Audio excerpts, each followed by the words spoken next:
On June 8, 1867, in the rural farming community of Richland Center, Wisconsin, Frank Lincoln Wright was born. The child of teachers and subjected to strong religious influences, Frank was encouraged from an early age to embrace his love of creation and design. At the age of 14, after his parents divorced, his middle name was changed to Lloyd in honor of his mother's Welsh family roots.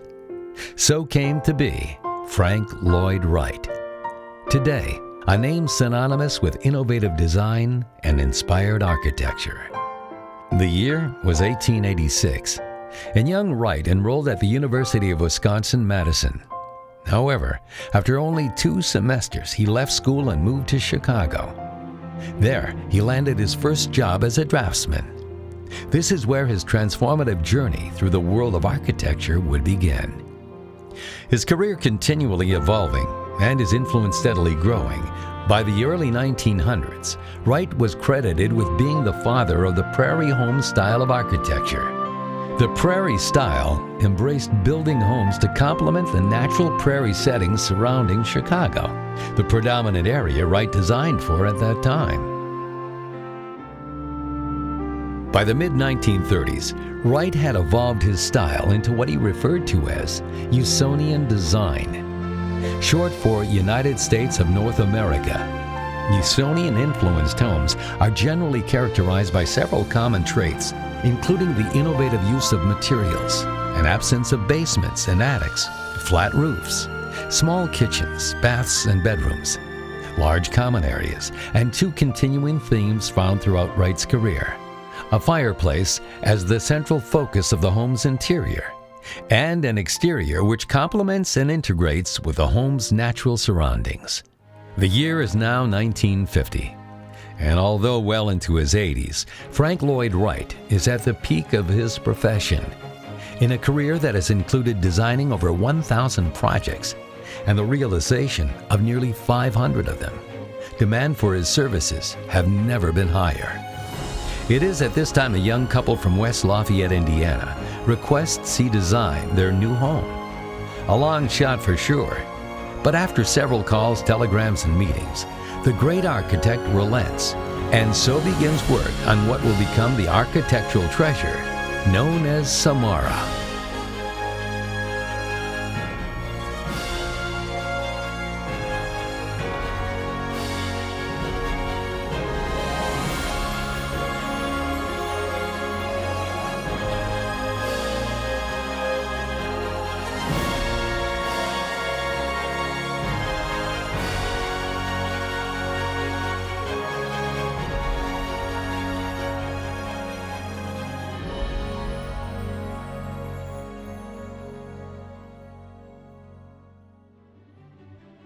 Samara, or the John E. Christian House, is a Usonian home located in West Lafayette, Indiana. The distinctive features, vibrant colors, natural setting, and overall unique character of the home all merge to create an edifice that to this day continues to stimulate the imagination and pique the interest of architectural enthusiasts of every age and degree. Equally as interesting as this striking structure is the backstory of how Samara was originally conceived and ultimately came to be. This is where we begin. Dr. John E. Christian, Samara's original and current owner, is a pioneer in the field of bionucleonics, the study of interactions between radioactive isotopes and biological systems. I started a course at Purdue, the first course, as far as we know, in the world, on the applications of radioactive isotopes. We called it bionucleonics. Information was applicable to almost all areas of research. While teaching classes and performing research at Purdue University, he met Kay Spooner, his future wife. After the war, there was a great influx of new faculty people, of many new graduate students, and of course the undergraduate enrollment increased very rapidly. The university jumped from 3,000 students up to 14,000 within a 2-year period. With the population on campus exploding, administrators and faculty decided that a singles club was needed to help facilitate a positive social environment. The dean got the idea of having a singles club, and he appointed Kay Spooner as chairperson. And then 2 or 3 weeks later, he got the idea, maybe I should be on the committee. So I was appointed also, and that's where we met. The young couple soon began a courtship and later married in July of 1948. After their marriage, Dr. and Mrs. Christian decided that they wanted a home as special as the love they shared. After we were married, as I'm sure many young married couples did or do, we often thought about what we wanted out of our married life. We decided we want something different where we could entertain students.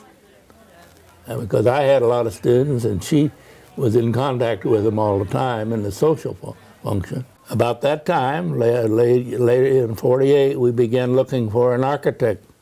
It was a trip to the East Coast made by Kate that would introduce the Christians to a unique architectural style that would speak to their desires for distinctive dwellings.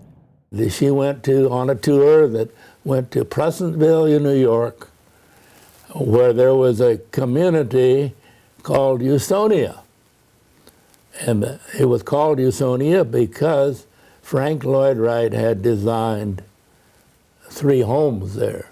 The Usonian home was Wright's response to the change in demand for housing brought on by the economic turbulence of the 1930s.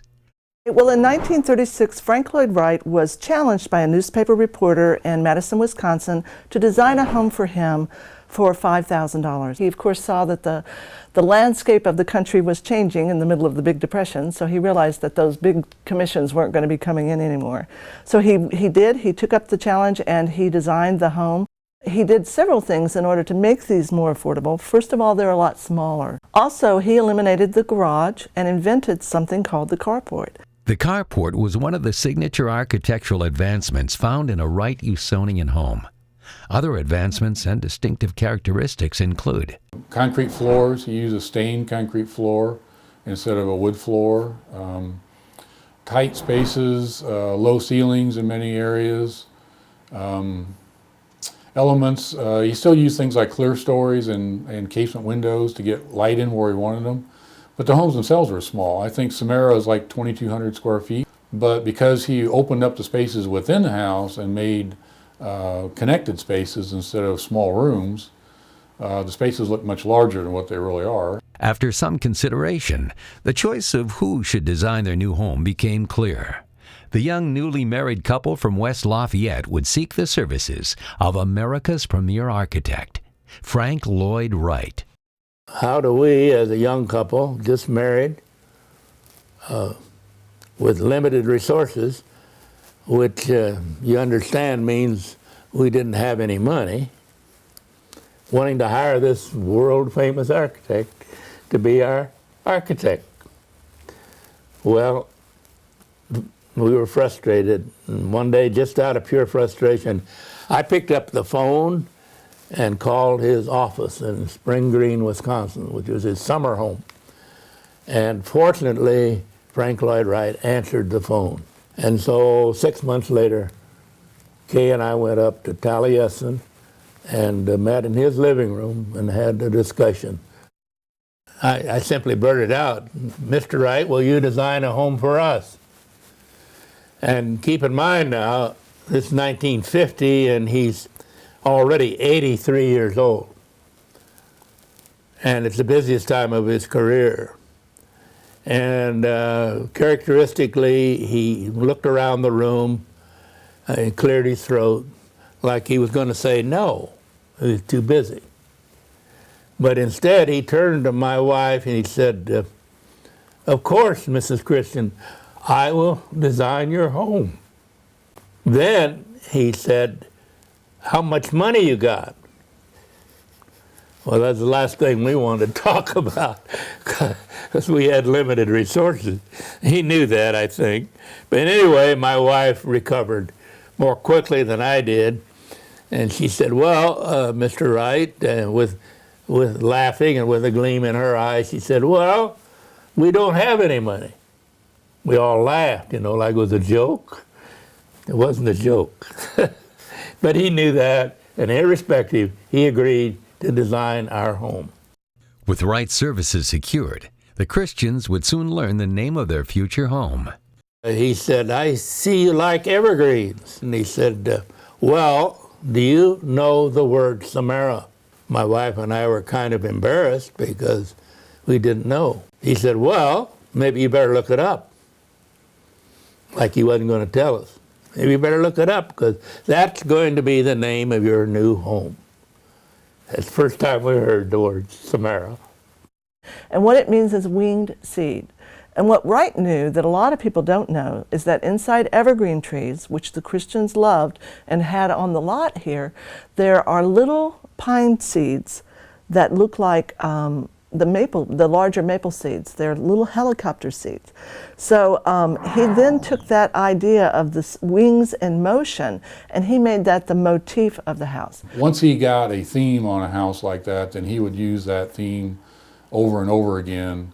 And it tied the architecture together of the house and brought all the pieces together to a unified concept, which was really, it made it one of a kind and made it really very custom and very interesting to look at. He then takes that and does an artistic abstraction of what he thinks those winged seeds in motion is, and then he takes that and he puts it all over the house. So he puts them in the clear story windows. That's actually the design that's in those perforated boards. And he takes them and he puts them in the back of tables, and he puts them in the back of the chairs. He puts them in the fireplace crane. And then, of course, in the Samara rug is the obvious place where he puts the motif. But he varies it a little bit, so it doesn't always look the same, so you're not bored by it. As the headstrong Wright designed Samara, the young couple at times pressed for modifications to their plans. And while Wright's answers to their requests varied, changes were never easily achieved. In some instances, Wright was outright dismissive of the Christians' concerns, as this exchange of telegrams demonstrates. And here's a telegram. I wish to shorten the living room from 32 feet to 28 feet. Wire call collect whether satisfactory from an architectural point of view. If not satisfactory, recommend a way of reducing the size of the living room. Got a telegram back the next day. Sorry you feel living room too large. Never yet have seen one too large. If anything, yours is too small. Frank Lloyd Wright. At other times, the Christians' perseverance would yield results. In this type of home, what he called the Usonian, the dining room was always a part of the living room. And my wife said she wanted a separate dining room, more formal dining room. Mrs. Christian was a very formal woman, and she wanted to entertain formally. And so she asked him for a formal dining room. And of course, he didn't want to change his plans, but she had that 5-year period to work on him, and she did. My wife kept coming back to that. And finally, in desperation, it seemed like, he said, well, I'll see what I can do. And he then did come up with the design in which the dining room is here off the living room.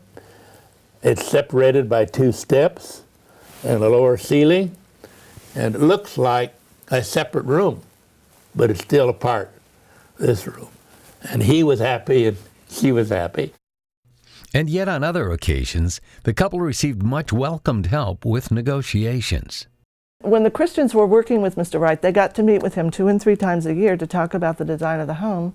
At one of those meetings, Mrs. Christian said to him that she wanted brighter colors in her home than what is a traditional Wright palette. And Mr. Wright kind of grumbled and growled a little bit, but then fortunately, Oglavana, his wife, was sitting there in the meeting as well. And so she said, oh, Frank, I'll work with Mrs. Christian on the colors. And so they worked together to get the colors. 5 years in the making, and after multiple meetings, telegrams, and phone calls, the final plans for the home were received in 1955. We were out in San Francisco, and he knew we were there, and he gave us a phone call and said, your plans are done. Why don't you stop by Taliesin West, which was his winter home, Scottsdale, Arizona, close to Phoenix, and pick up your plans. And of course we were elated. And I said, well, when? And he said, well, New Year's Day. And I said, fine. And I said, well, what time? He said, well, 7 o'clock in the morning. And I thought a few minutes, but I said, well, that's fine with me. I like to get up early too. I didn't, but he always got up early. And so that was settled, and so we did end up in his drafting room at 7 a.m. New Year's Day, 1955. And he was in there by himself, because the rest of them had partied the night before and were still in bed. And interestingly enough, he spent about 2 hours with us going over the plans in detail. In typical Frank Lloyd Wright style, nothing was left undefined within them. Wright would specify not only the layout of Samara, but he included plans for the furnishings, linens, landscaping, and more. He would design everything that went with the house, including the dishes and the flatware and the chair designs, the furniture designs, the rugs. In some cases, he actually designed dresses for the women to wear that were going to live in these houses. He created in his architecture what he referred to as unity. Everything is tied together. And that's one of the things that makes his design so outstanding. Wright's comprehensive approach to design included building structures on shape-based grid systems. The shape was often determined by Wright's perception of the client's personality. Mr. Wright built his homes on a grid as part of the architecture. And the grid was selected on the basis of the personality of the client. And in the case of the Christian family, he chose the square. And to be exact, he chose the 4-foot square. And if you think about what a square kind of represents, it's a traditional shape. It's one of the first ones we learned when we were children. It's kind of a quiet shape. It's a conservative shape. And all of those adjectives also go along and describe the Christian family as well. And if you look at a floor plan of Samara, you can lay a 4-foot by 4-foot grid on it, and it lays on almost every single wall in the house. It's just he really stayed true to that grid once he started. So he takes that 4-foot square and he actually scores it into the concrete. It becomes the grid of the home, and then everything follows from that. The curtains in the living room hang every 4 feet, and that's because the plate glass windows are 4 feet wide. The lights in the deck are 4 feet apart. If you look at the perforated boards that are in the clear story windows, those are 4 feet wide. The trellis that's out on the terrace, that's 4 feet wide. It had been decided Samara was the home's name. Winged seeds in motion was its theme. The 4-foot square dictated its geometry of design. With plans now complete, a single question remained. Who would build the young couple's Usonian home? Wright offered the Christians some advice to follow when choosing their builder. Said, get you a builder that builds one house at a time, that more interested in quality than quantity, and most important, get one who will build your house on a cost-plus basis. We found an individual locally here that met those criteria. Frank Woods. Frank Woods was a local builder, and we, talking to him, found out he was very much interested in Frank Lloyd Wright. He spent himself many hours going over the plans.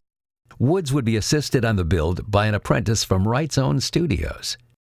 Mr. Wright sent one of his architectural apprentices who had worked at Taliesin with Mr. Wright. His name was Ed Kipta, and Ed did some of the working drawings for this house at Taliesin. And Wright assigned him to come here and supervise the construction. With the able leadership of Frank Woods and expert support of Wright apprentice Ed Kipta, construction was completed. On September 7, 1956, John and Kay Christian, along with their daughter Linda, moved into the house, and Samara became a home. She was about 5 years old. And yes, she remembered moving in and the excitement. And her mother brought here oftentimes to see the construction. And she and her cousin, who visited here on occasion, actually thought they were helping build the house by carrying the brick from the brick pile out to the masons. Samara has been the Christian household for nearly 60 years. And even though construction on Samara began in 1955, some of the finer details of the plans remain unrealized. Work continues today. It's interesting that Christians had an agreement with Mr. Wright that they could add his detailed plans as they lived in the home, because they were a young couple and they had what Dr. Christian likes to say is limited resources. In other words, they didn't have any money, so they couldn't afford to make the house look like this in 1956 when they moved in. So every year they took one of the 150 plans that Frank Lloyd Wright gave them, and they would decide, first of all, what they could afford to have made, and then secondly, what they could find the craftsmen that had the skill to follow Wright's plans. And that's gotten harder and harder over the years. So the Samara table and chairs are a perfect example of that. When the furniture was being made in the living room here in the winter of 55-56, the carpenter looked at the plans for that dining room table and he said, "I don't think I can do that. That's too complicated for me." And so the Christians said, fine, and they just set those plans aside and they went to the furniture store and they bought a dining room table and chairs that had been designed by Frank Lloyd Wright for anyone. Anyone could have bought these. It was made by Heritage in Redon, and that's what they used until they could finally afford to get the dining room table made. And that was in 1989. And how much does a Frank Lloyd Wright architectural treasure cost to build? Well, like everything associated with Wright, there isn't a simple answer. Mr. Wright estimated early on what he thought we could build this house for. He said, "You should be able to build this house for $35,000. And fact is, I'm still adding. And because of that, I don't know how much the house cost. For example, the rug, very costly to get that made. And so that didn't get made until 1990. The copper fascia all around the outline of the house didn't go on until 91. The true cost of Samara will probably never be known. But perhaps that's fitting when considering Samara's value as one family's home, its worth as a community educational treasure, and its significance as a testament to an iconic visionary. After all, aren't all these things really priceless?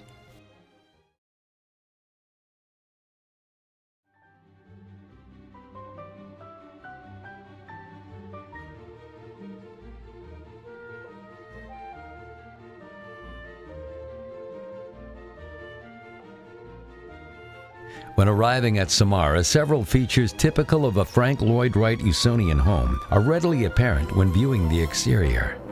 Some Usonian traits found are a single-story slab foundation structure, a flat roof and far overhanging eaves, a carport as opposed to a garage, the use of windows to incorporate the natural surroundings with the interior, and a relative modesty of design compared to earlier Wright schools of architecture.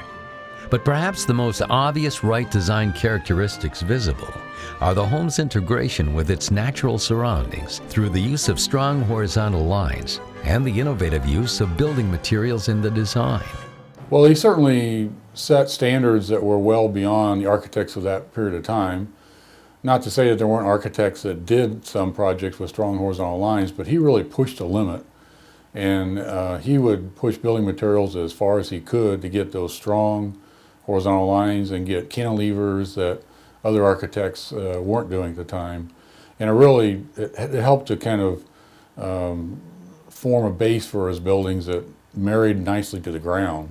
In staying with his unifying approach to design and nature, Wright also considered the physical location of Samara and its relation to the sun. He did this for both practical and aesthetic reasons. He said he had figured out the movement of the sun, and the fact that in the summertime the sun rides high in the sky. In the wintertime it rides low in the sky, and that's important.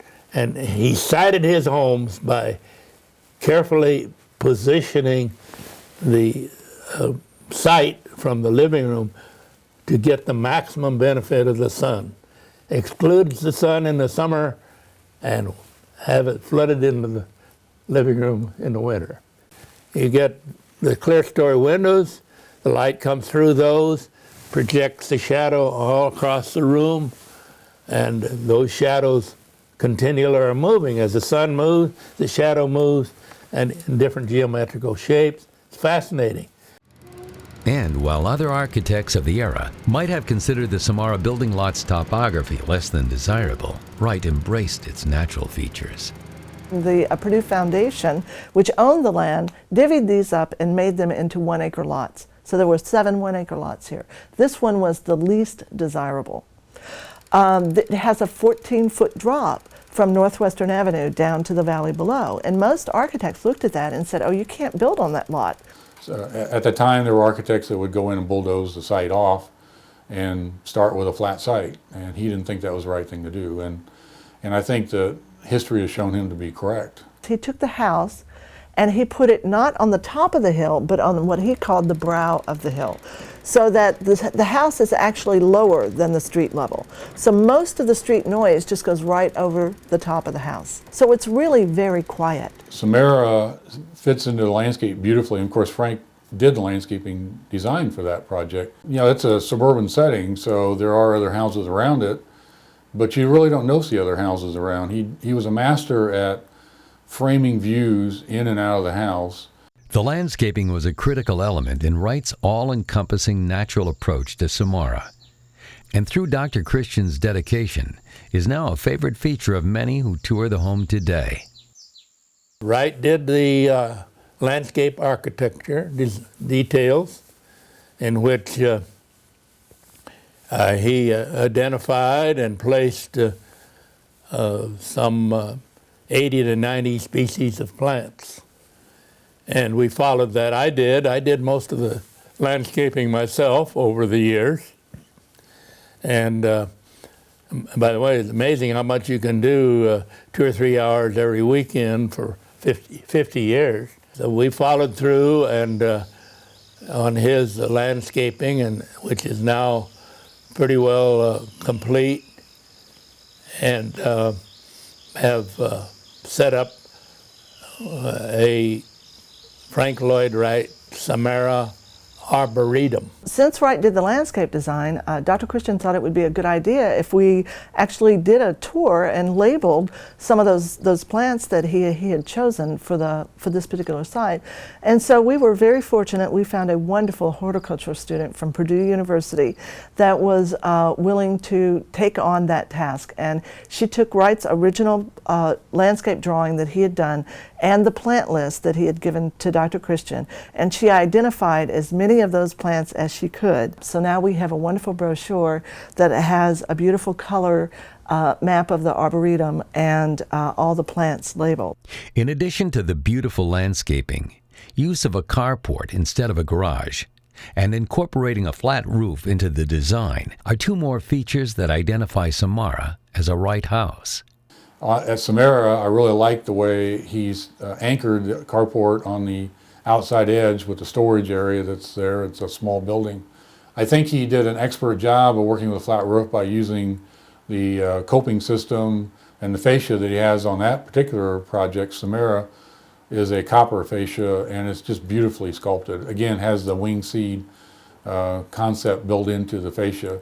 The striking copper fascia was the focus of a personal challenge from Mr. Wright, the architect, to Dr. Christian, the chemist. Aged copper 25 years overnight. And he challenged me, knowing I was a chemist, he challenged me to to come up with a chemical that I could put on the copper that would convert it to the copper patina color overnight. And he said, you're a chemist. Christian, you're a chemist. You figure out how to turn that copper overnight. And I spent many hours working on a chemical combination that would give the copper patina color. I had a little laboratory here I set up out under the carport.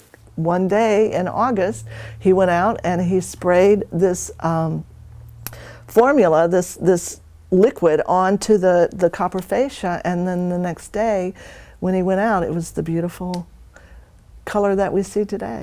But at any rate, I have not divulged the chemical content of the solution. Moving on from lovely landscaping and copper chemistry, we enter Samara. Here we find a common living area full of vibrant colors, custom furnishings, and dramatic views of the home's surroundings through the large windows and doors. The area was designed to accommodate the Christian's desire to entertain large numbers of guests. Dr. Christian had a meeting with Mr. Wright. He asked him, what were you going to do in your living room? What were you thinking about? Why do you need 50 people, space for 50 people? And the Christians told him that they wanted to entertain students in here, and that they wanted to bring speakers in also, and have guest speakers to come and talk to these students. And that's what he did. He designed this room to seat 50 people. And looking around, you can see how he did it. And he did it in an expertly way where the room feels very intimate to sit in and very comfortable, but as he proved, you can get 50 people to sit in that facility. The long built-in seats over here, around most of 2 walls. The hassocks, movable, there are 12 of those. These tables come apart, become seats, and of course the overstuff seats, few chairs. But the most important thing he did was to lower the floor. So the steps become seats. And that works out wonderfully because, particularly in the wintertime, with the heat in the floor, it's very comfortable. Radiant heat emanating from the floors is created through a system of piping that carries heated water through the concrete. It is one of the many Wright innovations found at Samara that are used widely today. I had architectural historians here from Chicago do what we call a historic structures report. And when they did that, they listed all of Mr. Wright's innovations that are present here in the living room. There were over 40, and included, of course, the radiant heat. We still do radiant heat in floors now. He was an innovator in doing that. It was, again, a very inexpensive way to get heat throughout the building. The mitered glass corners where you bevel the glass and fasten it together with appropriate cement, and it opens up the space to the outside. And he liked the casement windows because it allowed for good ventilation and allowed for him to put ribbons of windows together one after another without needing bearing points between them. So he was kind of an innovator in using lots and lots of casement windows in sequence with each other. So what you see when you sit down is what Wright wanted you to see when you sat down. So no matter where you sit in this room, you see nature. During construction of Samara, much of the Frank Lloyd Wright designed furniture found in the living room and throughout the home was built on site, creating a unique cohesion between structure and furnishings. And then it was the winter of 55, 56, and the home, there wasn't much they could do outside. So they took plastic and they put it all over the windows on the east side, and then this became the wood shop. It was that half-completed living room, warmed by the just-finished fireplace, that the workers built many of Samara's distinctive pieces of furniture, including 6 versatile tables found in the living room today. The tables are really interesting as well because there are 6 equilateral triangles. And you can then take them apart and put them back together in many different geometrical shapes. While Wright's genius of design is evident by the living room's appearance, Perhaps even more genius is his practice of setting up occupants, so to speak, for their entrance into the room by means of a contrast in space. Wright likes to do something he calls architectural ushering. He would compress the space, so when you come in the front door, the space is very compressed, and you're not really all that comfortable. But then he turns you around and he brings you into this room with a high ceiling, and the space explodes. And a lot of times people come through the door and the reaction is, wow. They get to experience the space in the way that Frank Lloyd Wright would have wanted them to. As we approach the dining area, a dramatic fireplace stands as the central focus and anchor of the entire home. This is a theme found throughout Wright's career. He designed the house around the fireplace as the center for activity in the home. And you can see it from the dining room as well as the living room. When you walk in the door, it's the focal point. As soon as you get around the corner, it's the thing you see. Wright even specified a red light in the fireplace, and there's really 4 reasons for that. The first reason is that it, of course, gives you a sense of a fire in the fireplace, even when there isn't one. And then the second thing it does is, because of the spectrum of that particular type of light, it's an infrared light, when there is a fire in the fireplace, the carbon particles that are in the smoke are actually lit. You can see them. And so again, you get that sense of movement even in the smoke particles. And then, of course, it's a heat lamp. So it heats the air in the fireplace hood. So when you do have a fire, of course, and you open the damper, the hot air rises going out through the chimney instead of out into the living room. And then, of course, the 4th thing it does is it gives you shadows. And Wright loves shadows. And if you look at the grate, you'll see those beautiful shadows down there. Moving past the fireplace, we find a favorite feature of many, Wright's innovative solution to marrying modern technology with natural architecture. Open Sesame, the living area's television set. And he said that the TVs are ugly. Architecturally, they're terrible. He didn't like them. And he said, I'll design one for you that's hidden. But remember, Wright said when they're not being watched, they shouldn't be seen. And he was sitting behind his desk, and he jumped up from behind the desk, and he said, the television should be like an open sesame. And so when we got our plans, here was the plan for the TV in this room. And labeled underneath it, it was labeled Open Sesame.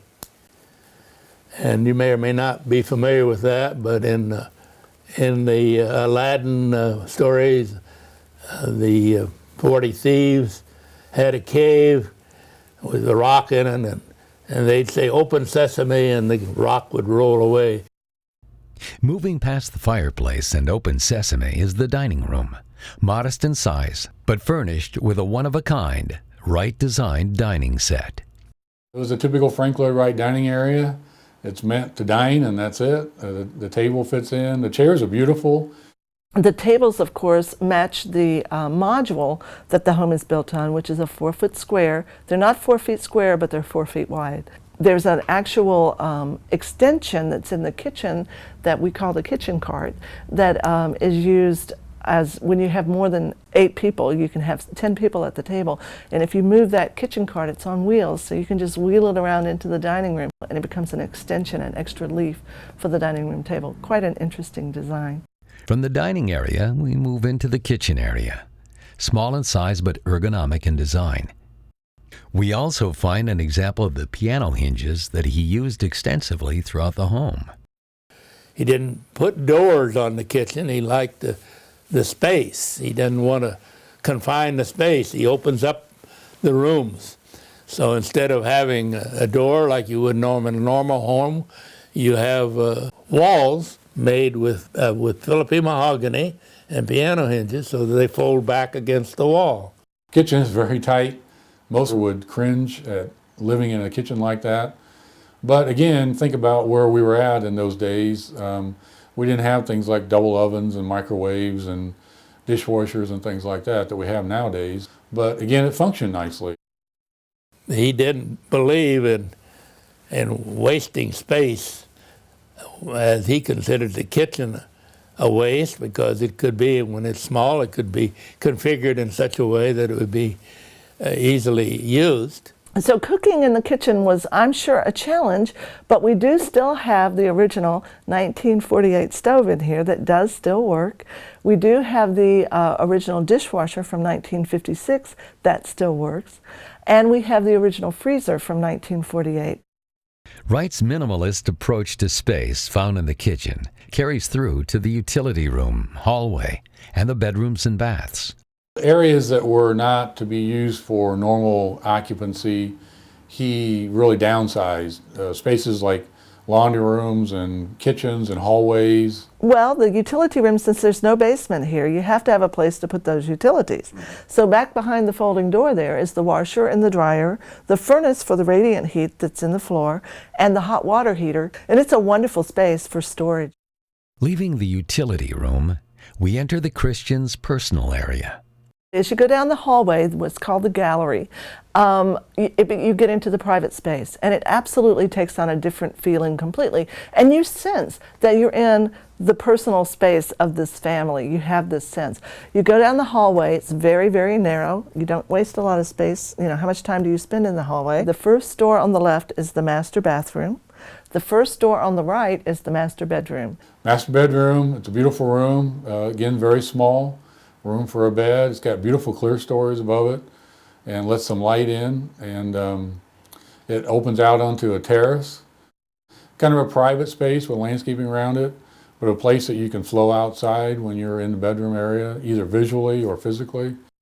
And so then we go on down the hallway to the guest bedroom.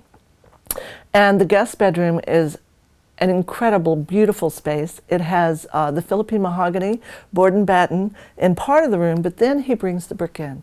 And you would think the brick would be cold, and it's not. It's very warm and inviting. Wright would furnish the guest bedroom with previously designed as well as Samara exclusive pieces, all lending themselves to an overall personalization of the space. The other thing in the guest bedroom is the organic chair. And that was originally designed 1914 for Midway Gardens in Chicago. The reason Wright specified that chair for the guest bedroom is because Dr. Christian was a chemist of sorts, and Wright knew that, and so this particular chair is based on a principle in organic chemistry called the benzene ring.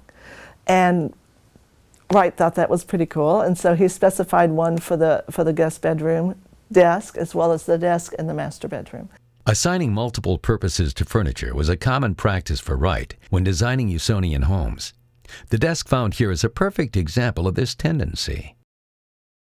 So Wright then instead takes the drawers and he puts them on the side of the desk so that they become a dresser desk.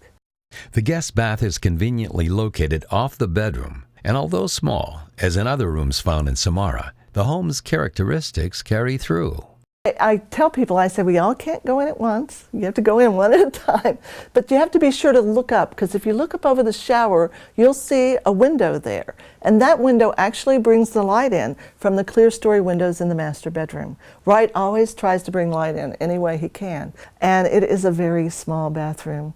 But if you look at the bathtub follows the module of the house. It's a 4-foot square as well. Returning to the guest bedroom, it should be noted that two items in particular are closely tied to Mrs. Christian: a unique lamp and a painted portrait of her. That lamp was given to Mrs. Christian by a great aunt Nell, before they were even married. And so when the Christians got together, they went through their stuff and they decided that this lamp did not fit into their lifestyle. So they packed it up and they put it away. Fortunately, they didn't follow Wright's philosophy of if you don't use something after a year, throw it out. So instead they kept it. And then about 30 years ago, Dr. Christian was up at an auction of Wright items in Chicago, and a lamp like that sold for $15,000. Well, it got his attention. He came home, he pulled his out, and sure enough, it's a signed Handel lamp. It's worth between $18,000 and $22,000. He stuck it there on the desk and he said, you know, that looks pretty doggone good. And it really does. It's a beautiful lamp. When you walk up the driveway at night, it's one of the first things you see of the home, and it's very warm and welcoming. The other thing we talk about is Mrs. Christian. There's a portrait of her in the guest bedroom, and she got very involved with a lot of the local civic groups, especially the art club that was based out of the Art Museum in Lafayette, and she was the president one year, and she had an artist come in and demonstrate oil painting, and right here in the living room. And she was the subject that day, and the painting wasn't finished. Instead, the artist just took it and rolled it up and took it home with her when she was finished. And that day, and when Mrs. Christian died in 1986, Dr. Christian got in touch with the artist and asked her to finish the painting, please. And she did, and he, of course, framed it in a Frank Lloyd Wright designed picture frame with the Samara motif on it.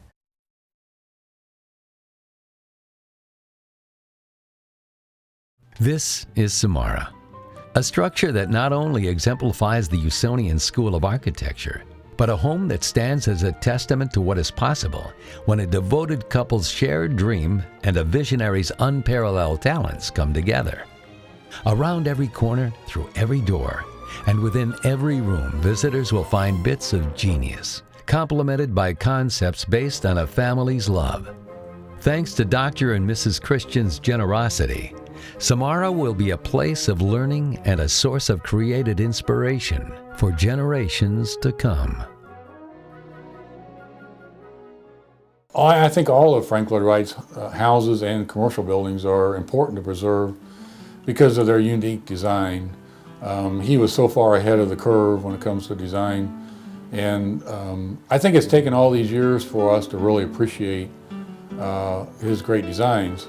Future of Samara is that of continuation of what we're doing now. We're having here what we call our educational program, in which we bring in all kinds of groups. We expect that to continue, and in order to bring that about, I've established 20 years ago, in fact, a corporation, a tax-exempt corporation. So the tours will continue, the home will continue to be open to the public, and we won't ever have it roped off so you can't walk on the Samara rug or anything like that. That is Dr. Christian's wish, is that the home be used as a laboratory, as an educational experience, always. And that is the dream that I have.